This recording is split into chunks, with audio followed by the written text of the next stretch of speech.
Será que eu devo escolher narrar a minha história infantil em primeira pessoa? Ou é mais interessante contar a minha história em terceira pessoa?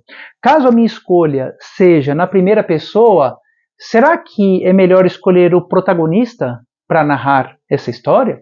Ou o antagonista? Ou um personagem secundário? Bom, quem é o protagonista da minha história? Outra pergunta para a gente pensar sobre o narrador nas histórias infantis é o quanto este narrador tem um tom próprio ou o quanto esse narrador se parece comigo, escritor. Tudo isso a gente vai conversar neste vídeo sobre o uso, a criação de narradores para as histórias infantis e histórias para pré-adolescentes. Primeira coisa que eu gostaria de dizer, pessoal, é o seguinte, que um livro infantil, ele não é sobre um tema. Eu gosto de olhar a literatura infantil dessa maneira. Eu não estou escrevendo sobre um tema, eu não estou escrevendo sobre sustentabilidade, eu não estou escrevendo sobre cultura de paz, eu estou escrevendo sobre personagens, quando em histórias. Então eu vou dar alguns exemplos dos meus livros para vocês entenderem. Quando eu escrevo O Monstro do Sonho, eu não estou escrevendo sobre medo, embora o tema do livro seja o medo. Estou escrevendo sobre uma menina, olha, estou escrevendo sobre uma menina, personagem, que quer contar o sonho que tem tido com frequência e ninguém a escuta. Quando eu escrevo O Cachorro do Menino, eu não estou escrevendo sobre adoção de animais. Estou escrevendo a história do Oscar, um personagem, no caso o protagonista, que quer comprar um cachorro de raça igual ao do amigo, e a mãe não quer. A mãe até aceita terem um cachorro no apartamento, mas desde que adotem. Então, o tema do livro é sobre o Oscar. Quando eu escrevo O Anel da Tartaruga, eu não estou escrevendo sobre poluição do mar, embora o tema seja poluição do mar. Estou escrevendo sobre a tartaruga Juliana, uma personagem que cresceu com uma tampa de garrafa apertando a cintura, ou seja, ela é deformada, mas ela se acha linda e maravilhosa porque ela tem uma joia e uma cintura que ninguém tem. Então, gente, dei exemplos de 3 livros meus para vocês compreenderem que a gente não escreve sobre temas.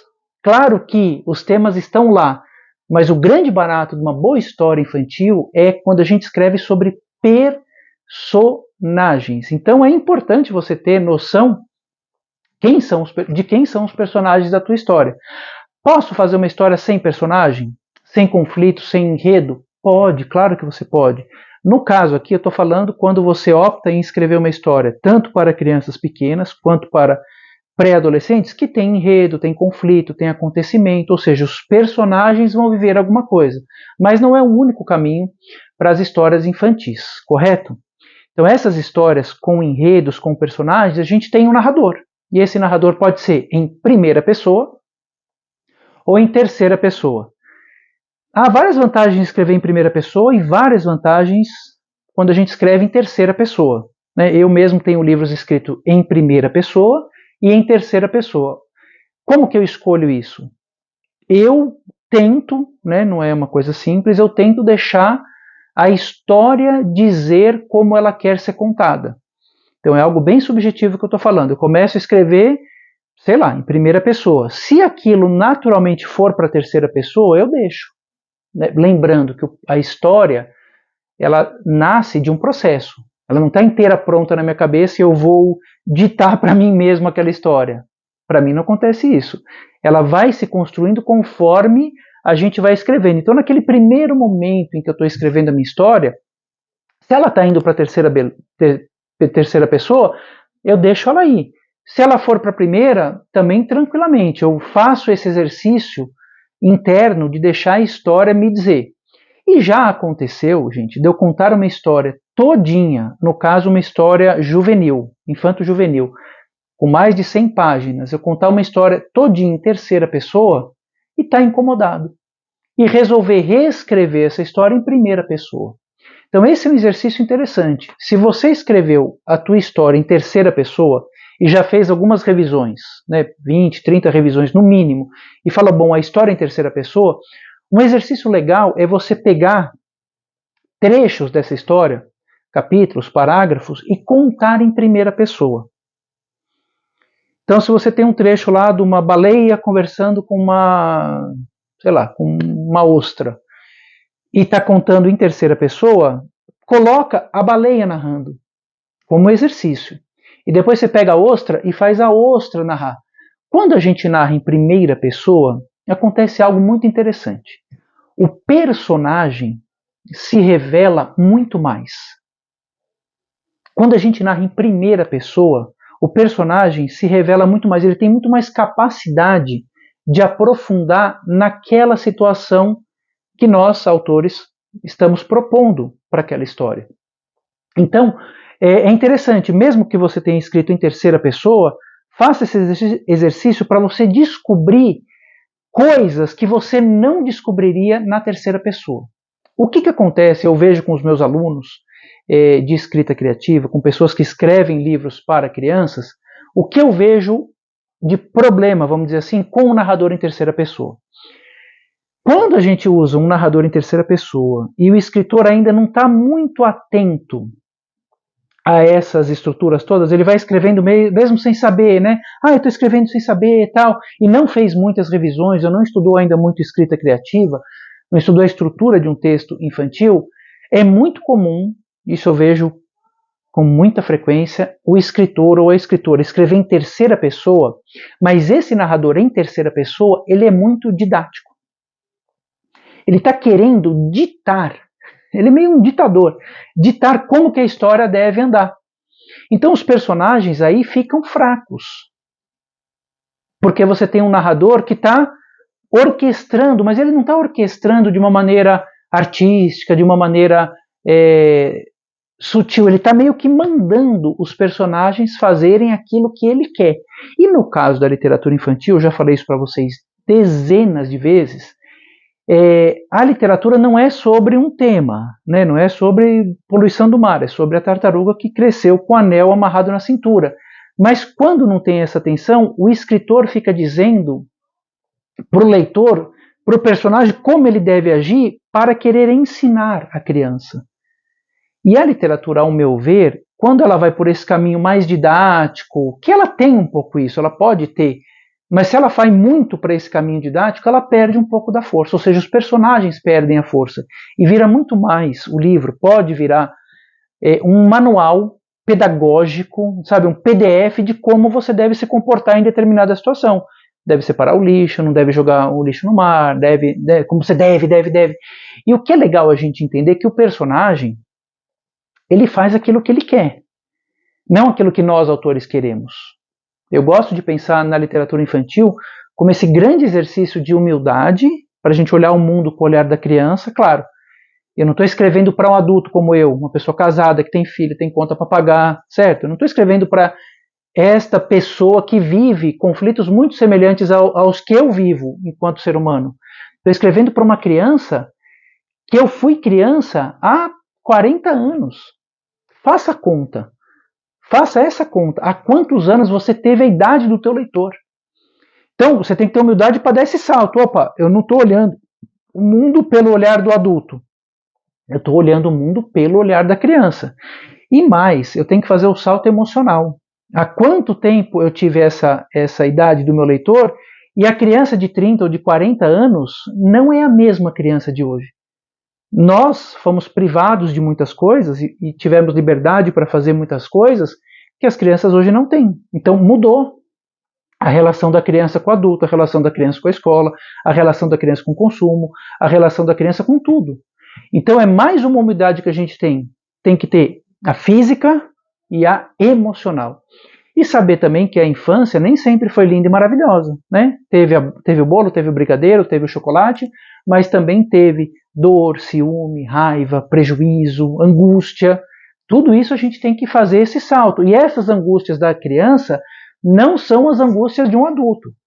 E um narrador em terceira pessoa, eu vejo nos meus alunos que escrevem livro para criança, que é muito fácil esse narrador ser o autor. Claro, falando de uma borboleta, de uma montanha que fala, de uma cadeira que anda, enfim, de qualquer coisa, mas não é dentro daquele universo da história. Ele tem é a voz do autor vazando naquele narrador. Em um narrador em primeira pessoa, é mais difícil vazar essa voz. Às vezes vaza também. Às vezes tem autor que, mesmo em primeira pessoa, faz um patinho, falar em primeira pessoa, o patinho vai escovar o dente em movimentos circulares na pia. Aí você vê que não é um patinho falando isso, é um adulto querendo ensinar a criança como escovar o dente. Então, observa isso. Como é que está o teu narrador em terceira pessoa? Se ele está muito verborrágico, se ele está falando demais, está se justificando demais, está falando demais, querendo explicar demais, ele não está num tom interessante para uma história infantil. E se o seu narrador em primeira pessoa está realmente sendo um patinho, uma borboleta, uma montanha, uma criança, né? Um exercício legal que eu passo para os meus alunos, eu quero compartilhar com vocês, é pegar a fala de cada personagem. Personagem A, eu pinto de amarelo. Personagem B, pinto de azul. Personagem C, pinto de verde. E aí eu leio só os amarelos, só os textos em verde, só os textos em azul. E aí eu vejo se tem uma coerência na fala de cada personagem, mesmo com o teu narrador em primeira pessoa. E você pode fazer isso com o narrador em terceira pessoa. Qual que é o tom desse narrador? Então eu gosto de ver uma história infantil, um narrador em terceira pessoa grudado no protagonista. Esse narrador está juntinho com o protagonista. Ele sabe um pouquinho do que acontece na história com os outros personagens, mas ele não é super onipotente, onipresente, ele não sabe tudo. Porque esse narrador que sabe tudo pode se muito facilmente confundir com o autor querendo ensinar. E aí, com o autor que quer ensinar, deixa um narrador didático, e esse narrador didático faz com que o personagem perca a sua força. E eu gosto de lembrar sempre que a história é sobre personagens. Outra coisa interessante é a gente observar o uso do diálogo. Por quê? Se você não tem a narração, você tem um diálogo. E a narração, o autor está, né, descrevendo algumas situações, tudo o que está acontecendo, seja em primeira ou terceira pessoa. Quando entra o diálogo, eu gosto muito de observar esse diálogo no presente. Então, os personagens estão... Diálogo é personagem falando. O personagem está falando de algo que está acontecendo naquele momento. Então, ele pega, ele vem, ele traz, entendeu? Ele traz essa vivacidade para o presente. Então, a mescla entre a narração e o diálogo, a narração pode contar algo que passou. A gente vai falar dos tempos verbais daqui a pouco. Mas geralmente está contando de algo que está acontecendo, né? Ou que acabou de acontecer. O diálogo traz para o presente. Então, se você tem diálogos que estão contando coisas do passado, eles perdem muito a força. E esse narrador fica confuso, porque quem que está contando a história? É o narrador ou é o personagem? É interessante a gente observar isso. Então, olhem os seus diálogos, observe bem os seus diálogos, se não tem esse narrador, esses diálogos descritivos demais também. É um exercício interessante. Outra coisa muito importante, pessoal, ou você vai narrar a história no presente, personagem anda, personagem pega, fulano entra, ou você vai narrar no passado. Ele entrou, ele pegou, ele saiu, ele fez. Pode mudar, alternar? Pode, mas você tem que ter uma preocupação na reescrita que você está mudando o tempo verbal. Né? Isso tem que estar dentro da história. Se você não teve essa preocupação, é porque você fez somente um mergulho. Você fez só um mergulho na tua criatividade. Fechou o olho, escreveu sem pensar, e os personagens foram saindo, e você teve aquela baita viagem maravilhosa. Maravilha, mas você não reescreveu. Você simplesmente passou. Então, é difícil uma história infantil ter dois tempos da narração. Pode acontecer. Então, observa, se você quer contar essa história no presente, ele entra, ele ou no passado, ele entrou, ele foi, ele falou. Eu, particularmente, todas as minhas histórias, eu estou observando aqui, elas são escritas no passado, com verbos no passado. E o diálogo traz para o presente. Mas eu gosto de ler histórias escritas no presente. Não me gera nenhum tipo de estranheza, eu acho bem bacana. Talvez um dia eu tenha essa experiência. Das minhas dezenas de histórias escritas, elas são escritas com verbos no passado. Se você não percebeu isso, quer dizer que você não reescreveu a tua história, você não observou com cuidado isso. Outra coisa muito interessante, pessoal, para escrever um bom narrador, é que esse narrador ele tem que ter um tom. Ele não é um personagem. certo? Ele não está fazendo as coisas lá, caso seja em terceira pessoa. Mas ele pode ter um tom, ou ele é irônico, ou ele é sarcástico, ou ele é divertido, ou ele é atrapalhado. Qual o tom que você está dando para esse narrador? Se você não pensou nisso, eu convido você a pensar por quê. Porque se ele não tem um tom, ele está muito parecido com o que você está acreditando que deve ser a história. Então ele pode ser esse narrador ditador, que comanda tudo com muita seriedade e tal. Quando ele passa a ter um tom, ele passa a ser um personagem. Então ele pode ser um narrador que pergunta para o leitor, ele pode ser um narrador que se atrapalha, que conta o que não deveria. Enfim, você vai dar um tom para ele. E aí vale aquele mesmo exercício que eu falei dos personagens. Marca tudo que é narrador, seja em primeira ou terceira pessoa, em qualquer cor lá, verde. Aí você vai ver. Aí você lê só um narrador e descreve e observa qual que é o tom que ele está tendo. Pode escrever uma história sem diálogo? Pode. Claro que pode. Existem histórias maravilhosas que não têm diálogo algum. Só que você tem que ter muita habilidade para contar ou para descrever o que você está fazendo no momento presente. Isso não quer dizer no tempo verbal no presente, mas trazer a ação daquilo que está acontecendo para o momento presente. E aí é a primeira regra para quem quer escrever uma história, qualquer história, seja um teatro, uma história infantil, infanto-juvenil, juvenil, adulta, é conhecer a técnica mostre, não conte. Essa é a técnica. Mostre, vírgula, não conte. Ou do inglês, show, don't tell. Mostre, não conte. Então você vai ter um monte de vídeos falando sobre isso. Qualquer pessoa que vem até mim para uma mentoria, para um treinamento, para querer aprender num curso, eu convido essa pessoa para conhecer essa técnica. E essa técnica, ela diz o seguinte: você evita contar. Tem algumas situações específicas que você conta a história. Mas na maioria das vezes você vai mostrar. Qual que é a diferença? Quando você conta uma história, você fala assim, fulano era vaidoso. Então você está escrevendo uma história, Maria era muito vaidosa. Eu estou contando. Ou seja, eu não estou trazendo para um momento presente. Mesmo que você narre no passado, você pode narrar no passado mostrando uma ação presente. Por exemplo, eu não vou contar que Maria era vaidosa. Eu vou fazer a Maria pegou o seu batom vermelho e passou o batom vermelho. Mas depois não gostou do batom vermelho e tirou todo o batom, perdendo mais 15 minutos e passou o batom roxo.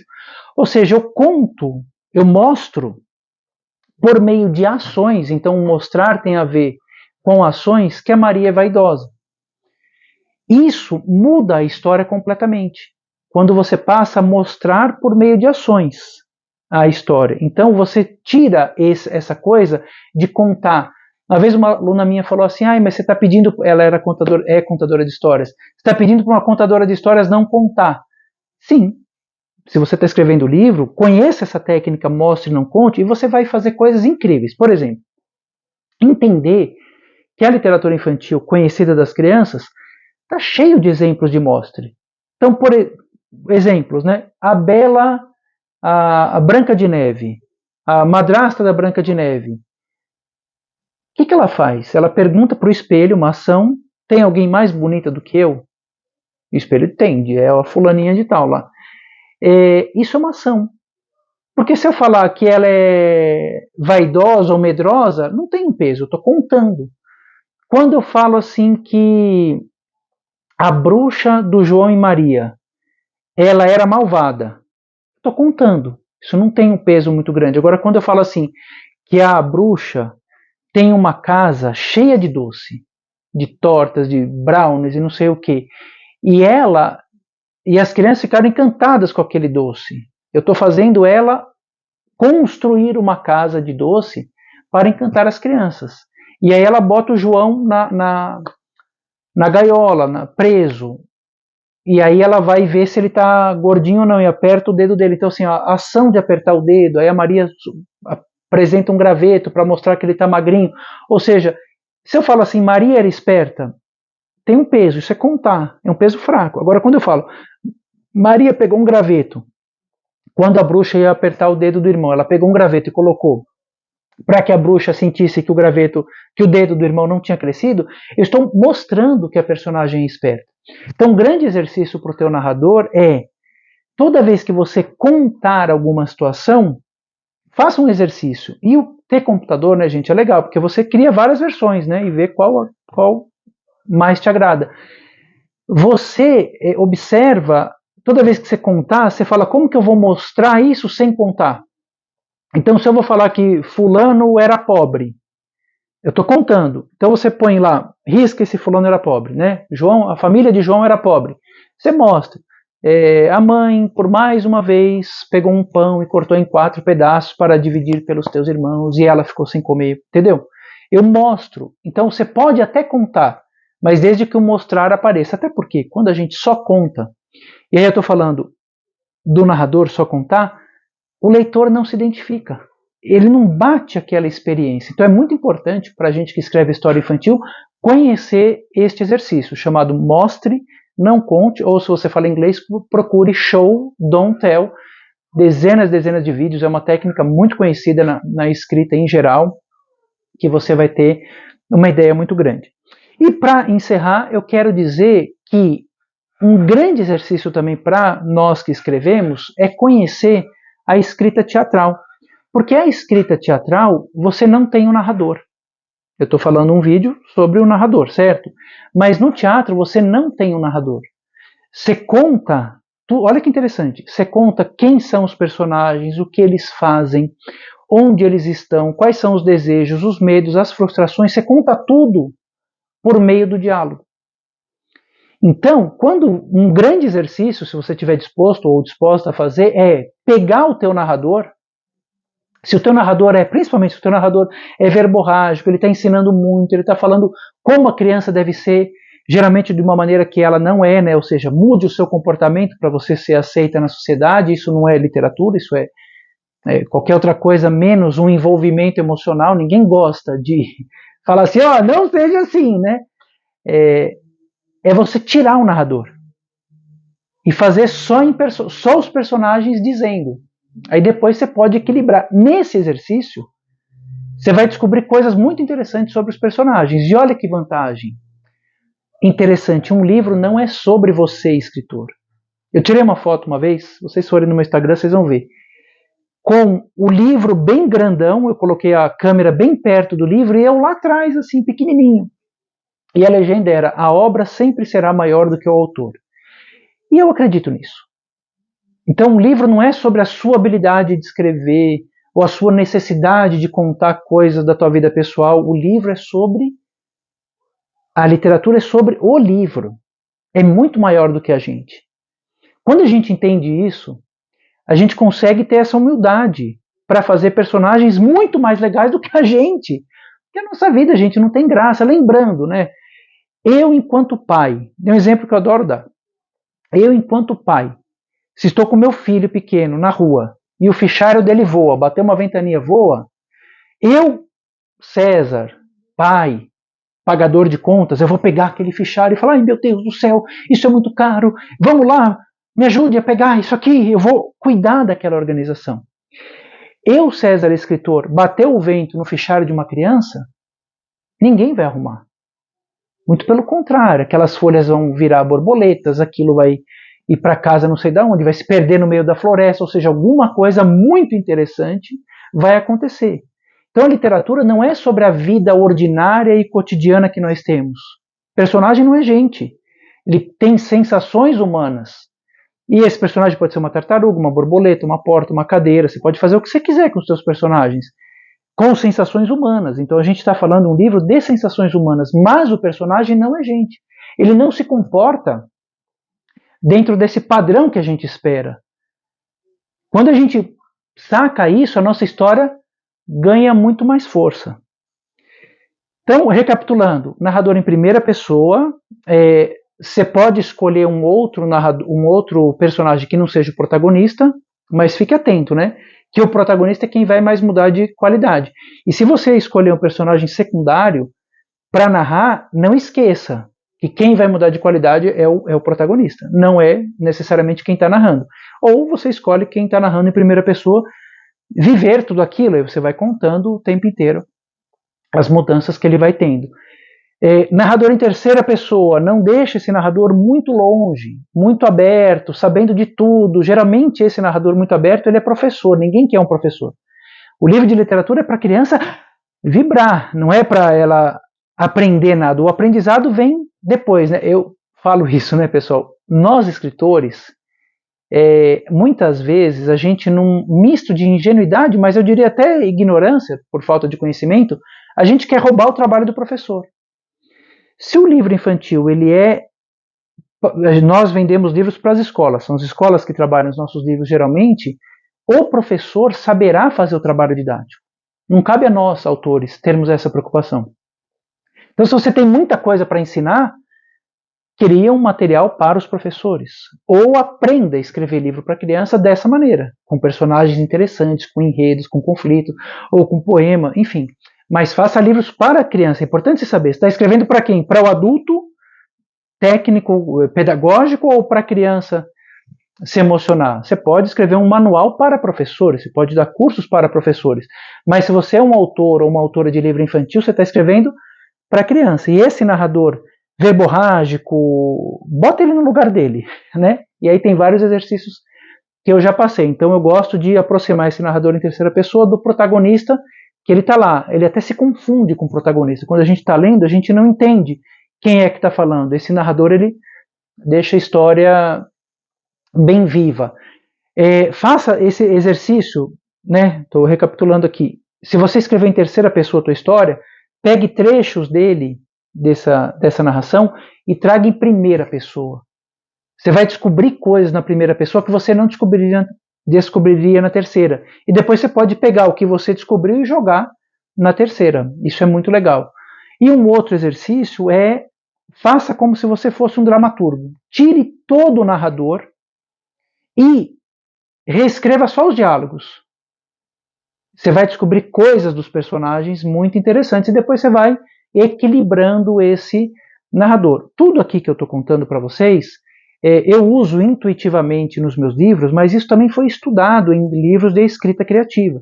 E eu, dando cursos e mentorias para quem escreve livro para criança, percebo que esses exercícios ajudam muito o autor que nunca pensou nisso, porque é muito comum chegarem autores e autoras até mim falando: eu nunca tinha pensado nisso.